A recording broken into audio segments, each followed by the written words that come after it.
Donc aujourd'hui on va voir comment on peut aborder un sujet de dissertation en prenant l'exemple du sujet de bac blanc que vous aviez à traiter. Ce sujet, donc l'accumulation des facteurs de production, est-elle la seule source de croissance économique ? Bien sûr, comme d'habitude, vous avez avec ce sujet 4 documents, mais on s'intéressera aux documents après. Pour l'instant, on va s'intéresser au sujet, ce qui va nous permettre de voir ce qu'il fallait faire sur ce sujet, comment on pouvait le traiter, comment on pouvait l'aborder.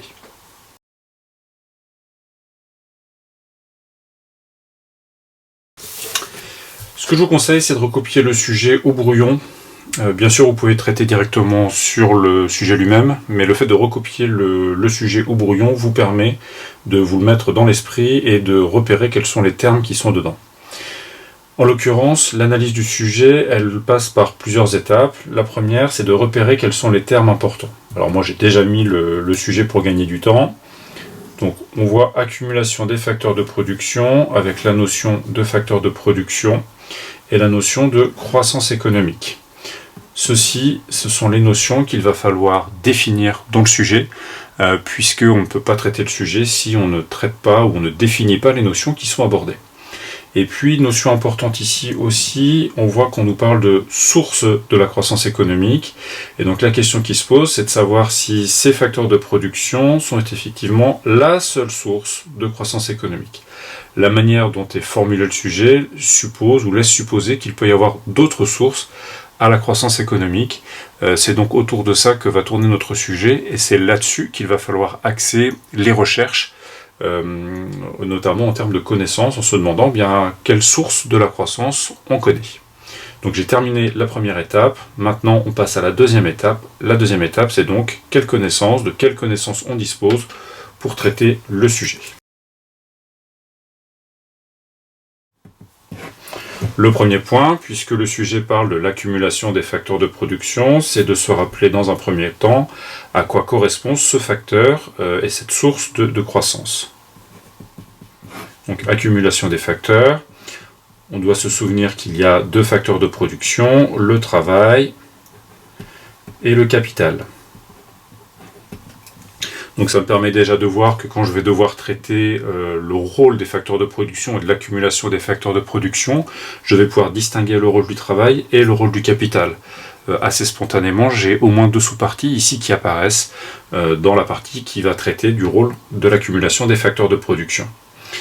Concernant le travail et le capital, il faut que j'aille un peu plus loin, il faut que je me demande quels sont les mécanismes qui permettent d'expliquer et quels sont les éléments qui permettent d'expliquer cette accumulation.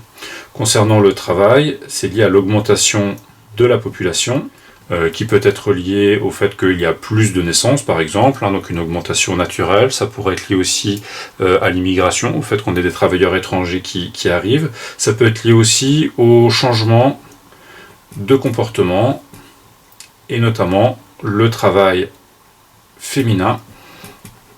J'écris femme sur mon brouillon. Changement de comportement, le fait qu'auparavant les femmes étaient relativement peu actives et qu'elles le sont de plus en plus, notamment depuis les années 70-80.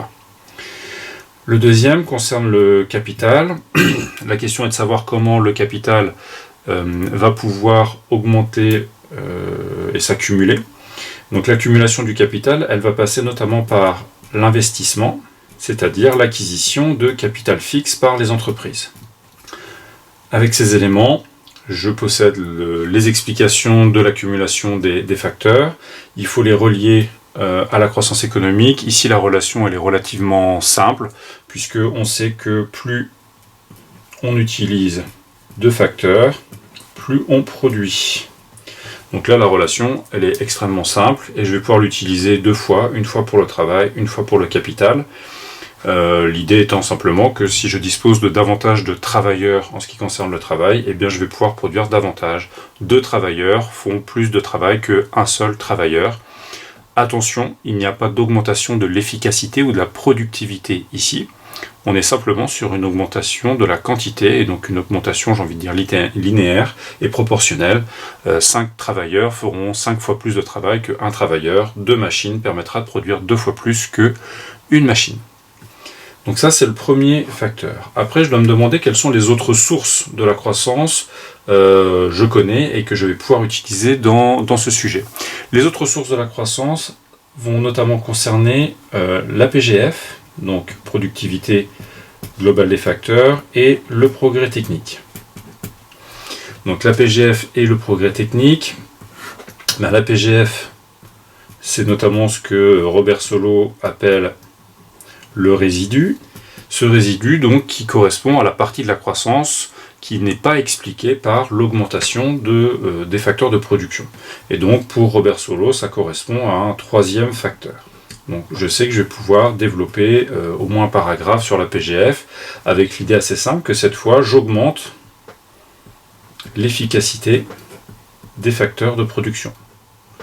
Donc il faut bien faire la différence entre l'accumulation des facteurs qui correspond à l'augmentation de la quantité des facteurs qui augmente la quantité produite, et la PGF qui mesure l'efficacité, l'augmentation de l'efficacité des facteurs, et l'augmentation de la PGF signifie que cette fois les facteurs sont plus efficaces. Cette PGF, elle ne vient pas de nulle part, elle est liée au progrès technique. Et donc je vais pouvoir développer le rôle du progrès technique ici dans la croissance. On sait qu'il y a plusieurs sortes d'innovations, différentes innovations, de procédés, de produits et organisationnels. Et ce progrès technique, on peut aussi se rappeler que pour Robert Solow, il était plutôt exogène, alors que les travaux récents dans le domaine ont plutôt montré que le progrès technique pouvait être considéré comme endogène. Progrès technique endogène qui signifie que la croissance permet de financer l'amélioration des facteurs de production. Alors comment est-ce qu'on fait pour améliorer les facteurs de production ? Je vais tourner la page pour avoir de la place. L'amélioration des facteurs de production, elle va concerner notamment l'amélioration du capital. Donc pour améliorer le capital, on va notamment avoir de la recherche et développement pour développer de nouvelles machines, de nouveaux produits, etc.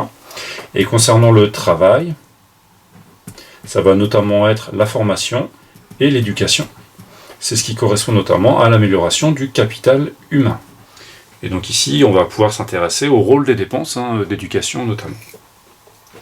Enfin, maintenant qu'on a vu qu'on avait l'accumulation des facteurs de production, qu'on avait le rôle de la PGF et du progrès technique, il faut se rappeler qu'on a une troisième source de croissance économique qui correspond au rôle des institutions, qui ne sont pas à proprement parler une source directe de croissance économique, mais qui vont favoriser la croissance économique, puisqu'un pays peut disposer d'une grande quantité de travail, et voire même de capital ou de ressources financières, et ne pas réussir à connaître la croissance et le développement, tout simplement parce que les institutions sont insuffisantes ou insuffisamment développées.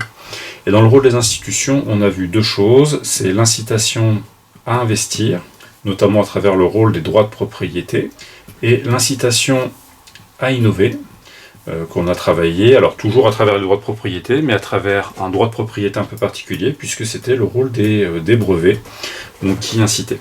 Avec l'idée que les droits de propriété vont inciter à investir, puisqu'ils vont permettre aux entreprises de tirer profit de leurs investissements, c'est-à-dire que lorsqu'elles investissent, elles savent que c'est elles qui vont pouvoir tirer profit de l'investissement et qu'on ne pourra pas les en priver. De la même manière, l'incitation à innover liée au brevet, elle vient du fait que le brevet permet de protéger les innovateurs de la copie de la part d'autres concurrents, et ce qui va leur permettre de bénéficier de bénéfices, de profits importants en lien avec le fait qu'ils seront en monopole temporaire sur le marché. Au final, on a repéré trois éléments en termes de connaissances. Le rôle de l'accumulation des facteurs de production qu'on avait dans le sujet, la PGF et le progrès technique, et puis le rôle des institutions.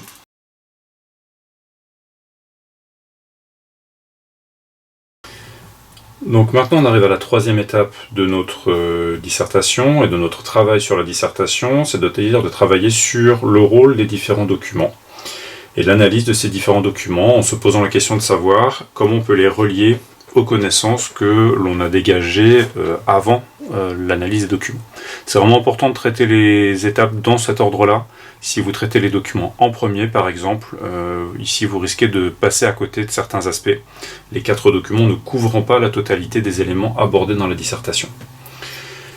Ce premier document, vous avez une image là qui apparaît avec le document normalement. Donc ce document, on voit qu'il concerne les personnes en emploi en France. Important de repérer l'unité, c'est en milliers. Vous avez une petite lecture en dessous qui vous indique que T1 désigne le premier trimestre, T4 le quatrième trimestre. Et donc vous avez des valeurs ici qui sont en milliers. Ce qu'on remarque immédiatement, c'est qu'on a une courbe qui est croissante, ce qui signifie que le nombre de personnes en emploi a augmenté sur la période étudiée, c'est-à-dire de 2000 à 2019. Donc ce document il est assez simple. On a identifié dans notre partie sur les connaissances que le travail et l'accumulation du travail passait par l'augmentation du nombre de personnes en emploi. Bon, c'est exactement ce qu'on a ici, donc on sait qu'on va pouvoir illustrer l'accumulation du travail à l'aide de ce document. On peut donc passer au suivant. Ce deuxième document, nettement plus gros, nettement plus important, avec nettement plus d'informations, donc nous montre le taux de croissance du PIB en pourcent et les contributions à la croissance du PIB en points de pourcentage dans quelques pays, donc entre 2010 et 2019. Très important de repérer les unités, le taux de croissance du PIB est en pourcent. Les contributions à la croissance du PIB sont elles par contre exprimées en points de pourcentage. On voit qu'on a donc 3 pays, France, Corée du Sud, États-Unis, avec des taux de croissance qui sont assez différents, puisqu'on a des taux de croissance qui sont relativement élevés pour la Corée du Sud, qui sont relativement plus faibles pour la France, et puis on va dire intermédiaires pour les États-Unis. Et on peut repérer quelles sont les contributions. Alors on voit contribution du travail, contribution du capital et contribution de la PGF. Ça tombe bien, c'était les éléments qui nous intéressaient. Le travail, on en a parlé juste avant avec le document 1. Ici, on va pouvoir voir comment il contribue. Et par exemple, si je prends la France, ici, je repère qu'en 2018, le travail contribue pour 1 point à la croissance du PIB qui n'est que de 1,8%. Donc ici, on voit que le travail contribue énormément en 2018 à la croissance du PIB, alors qu'inversement, en 2017, par exemple, il contribue extrêmement peu, puisqu'il contribue à 0,1 point à la croissance du PIB, croissance qui est de 2,4%, donc il y a une très faible contribution du travail ici. Je vais pouvoir utiliser aussi la contribution du capital en montrant que le capital permet d'expliquer une partie de la croissance économique également. Ça fait partie de mes facteurs de production que je dois utiliser. Par exemple, en 2019, voilà, la contribution du capital était de 0,7 points à la croissance du PIB sur un total de croissance de 1,5%. Donc ça veut dire que le capital expliquait à peu près la moitié. L'augmentation de la quantité de capital expliquait à peu près la moitié de la croissance économique en 2019 en France. Et enfin, j'ai le rôle de la PGF. Donc là, ça va me permettre de montrer que il n'y a pas que l'accumulation des facteurs de production, il y a aussi le rôle de l'amélioration de ces facteurs de production. Et sans doute que le meilleur exemple, c'est la Corée du Sud en 2010, où on voit que sur un taux de croissance de 6,8%, de la Corée du Sud, du PIB de la Corée du Sud, la contribution de la PGF est de 4,7 points. Donc on a une très forte contribution, et cette forte croissance économique est donc expliquée par cette très forte contribution de la PGF. Donc ce deuxième document va m'être très utile, et je vais pouvoir l'utiliser aussi bien dans la première partie sur le rôle de l'accumulation des facteurs de production, que sur les parties suivantes dans lesquelles je vais montrer le rôle des autres facteurs. Ici notamment le rôle de la PGF. Il y a beaucoup de chiffres, je n'utiliserai pas tous les chiffres, donc il va falloir cibler les chiffres qui me paraissent les plus intéressants. Le document 3 maintenant. Ce document 3 concerne donc le taux d'investissement des entreprises non financières. Alors non financières, ça signifie tout simplement que ce ne sont ni des banques ni des sociétés d'assurance, donc c'est toutes les entreprises globalement qui produisent des biens et des services, donc en dehors des biens et des services, des services financiers. Ici, je repère que j'ai plusieurs pays, et surtout la notion d'investissement doit m'interpeller, puisque on a vu quand on a fait l'inventaire de nos connaissances que l'investissement, c'était l'acquisition de capital fixe. Donc comment est-ce qu'on fait pour accumuler du capital ? On investit. Et donc ce document va me permettre d'illustrer l'effort d'investissement dans les différents pays. Par exemple, si je prends le cas de la France, on voit que son taux d'investissement représentait 21,9% du PIB en 2000, alors qu'en 2017, il représentait 23,5% du PIB, c'est-à-dire un chiffre un peu plus important. On pourra se demander après d'ailleurs si ces chiffres, puisqu'on a les chiffres de la France dans ce document et on a aussi les chiffres de la France dans le document 2, s'il y a une correspondance entre ces chiffres et si le fait que le taux d'investissement augmente coïncide avec le fait qu'on ait une croissance économique plus importante.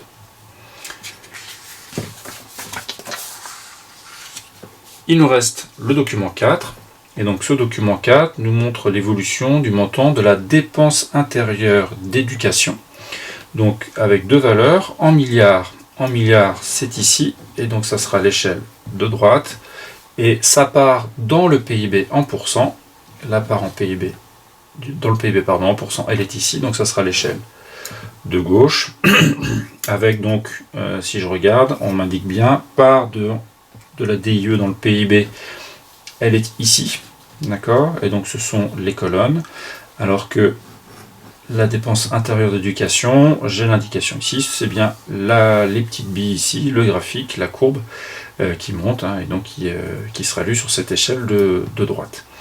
Il faut bien faire attention à tous ces éléments-là, en se demandant quand c'est en pourcentage de quoi. Ici c'est indiqué, c'est dans le PIB, donc c'est en pourcentage du PIB. La dépense intérieure d'éducation sur une autre échelle, donc ne pas se tromper d'échelle dans la lecture des deux, et bien repérer lequel correspond à quoi. C'est très important parce qu'en plus on voit qu'il y en a un qui augmente de manière importante alors que l'autre est relativement stable et donc il ne faudrait surtout pas confondre les deux. Qu'est-ce qu'on peut faire avec ce document 4 ? Eh bien on constate que le document 4 donc, concerne les dépenses intérieures d'éducation.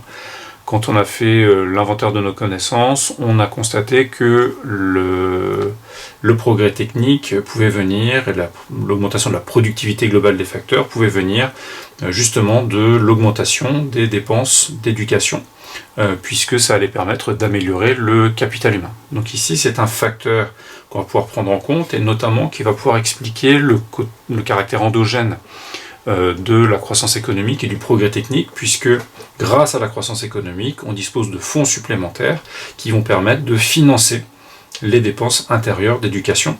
C'est d'ailleurs un peu l'idée de la relation entre les deux, puisqu'on constate qu'on a une augmentation des dépenses intérieures d'éducation en prix constant, ce qui montre bien que si on veut augmenter ces dépenses, et pour qu'elles soient relativement stables dans le PIB en part et en proportion, eh bien il va falloir qu'on ait les moyens, et ces moyens on va les trouver dans la croissance économique. Donc la croissance économique va permettre de financer ces dépenses d'éducation, et donc l'amélioration du capital humain, et en bout de course l'amélioration de la PGF. Donc ça permet de faire le lien avec les connaissances qu'on avait listées au départ. Ce quatrième document, c'est bien sûr le dernier document, et ça nous amène à une remarque importante, et je reprends mon brouillon. Le rôle des institutions est absent du dossier documentaire. Est-ce que ça veut dire qu'il ne faut pas l'utiliser ? Je pense que non. Par contre, ça veut dire qu'il va falloir développer cette partie sans l'utilisation des documents, puisque les documents ne permettent pas de l'illustrer ici. Et éventuellement, on peut imaginer que le document 3, qui présente la part de l'investissement, le taux d'investissement dans les différents pays, puisse illustrer également cette incitation à investir. Mais on ne pourra pas aller beaucoup plus loin ici.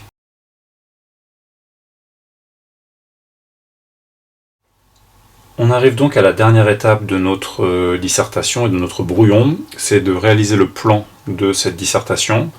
En l'occurrence, le plan il est déjà un peu suggéré par le travail qu'on avait fait initialement sur les différentes connaissances que l'on pouvait mobiliser. La première partie va nécessairement traiter le rôle de l'accumulation des facteurs de production. Et donc on peut noter que l'accumulation des facteurs de production est favorable à la croissance économique. Pour le prouver, on va ici traiter deux sous-parties. Une première sous-partie qui va montrer comment le travail, et j'aurais même dû dire l'accumulation de travail, est source de croissance économique. Et ensuite, deuxièmement, le capital, eh bien, même chose, est source de croissance économique. D'accord ? J'ai mes deux facteurs de production et j'ai donc bien répondu au premier aspect qui m'intéressait dans le sujet, c'était de montrer que les facteurs de production étaient bien nécessaires à la croissance économique. Dans une deuxième partie, je vais montrer que la quantité de facteurs et l'accumulation des facteurs n'est pas suffisante et qu'elle nécessite également une amélioration de la qualité des facteurs. C'est ce que je vais noter, donc la quantité de facteurs. Donc la quantité de facteurs ne suffit pas et il faut aussi améliorer la qualité des facteurs de production. Le premier point que je vais pouvoir aborder ici, c'est la PGF et le rôle de la PGF. Donc la PGF agit comme un troisième facteur de production. Deuxième point, on va pouvoir voir par ailleurs que cette PGF, elle ne vient pas de nulle part. Le progrès technique permet d'expliquer l'amélioration de la PGF et donc la croissance économique. Au passage, à l'intérieur de ce paragraphe, qui sera potentiellement assez long, on montrera à la fois comment la PGF génère, comment le progrès technique génère de l'amélioration de la productivité globale des facteurs, mais on va aussi montrer le caractère endogène de ce progrès technique pour montrer que la croissance elle-même va générer de la croissance supplémentaire. Et puis, troisième point, et troisième grande partie, je fais ici un plan en 3 parties, ce qui me permet d'ailleurs de ne faire que 2 paragraphes dans chacune de ces parties. Une troisième partie sur le rôle des institutions, qui sont donc nécessaires pour expliquer la croissance économique. Donc grand 3, les institutions vont générer des incitations nécessaires à la croissance. Et là, comme je l'avais évoqué déjà dans la partie sur les différentes connaissances, où on avait regroupé un peu nos connaissances, on a 2 incitations particulières qui sont donc l'incitation à investir et l'incitation à innover. Ici, je ne fais que le plan en lui-même, je ne détaille pas le contenu, ce qui devrait être fait sur un vrai brouillon, notamment en remettant au fur et à mesure dans ce brouillon quels sont les éléments de connaissance qu'on va pouvoir mobiliser. Par contre, ce que l'on peut faire, c'est rappeler quel document on va utiliser. Ici, dans le premièrement du grand 1, on va utiliser le document 1 et le document 2, qui me donnent l'augmentation de l'emploi et les effets et la contribution du travail à la croissance. Sur le capital, je vais pouvoir utiliser le doc 3 sur l'investissement, plus le doc 2, là encore pour montrer la contribution du capital à la croissance économique. Sur le grand 2, premièrement, la PGF agit comme un troisième facteur de production. Je vais pouvoir utiliser le document 2, qui montre les contributions des facteurs de production à la croissance économique. Dans le grand 2, deuxièmement, le progrès technique permet d'expliquer l'amélioration de la PGF. Eh bien, on a vu notamment le caractère endogène et on avait dit qu'on pourrait utiliser à ce moment-là le document 4. Enfin, dans le grand 3, je l'ai dit, on peut imaginer utiliser de nouveau le document 3 qui montre les taux d'investissement dans les différents pays. Et donc à ce moment-là, le rôle des institutions et l'incitation à investir sera illustré par le fait que les taux d'investissement sont relativement élevés dans les pays développés. En revanche, sur l'incitation à innover, on n'a pas d'éléments dans les documents qui permettent d'illustrer, ce qui ne veut pas dire qu'on ne peut pas donner d'exemples, on peut avoir des exemples que l'on tire du cours. Voilà pour la présentation, j'espère que ça vous permet de mieux comprendre ce que vous pouvez faire sur un sujet de dissertation et comment vous pouvez aborder le brouillon et la construction de votre réponse. Au revoir.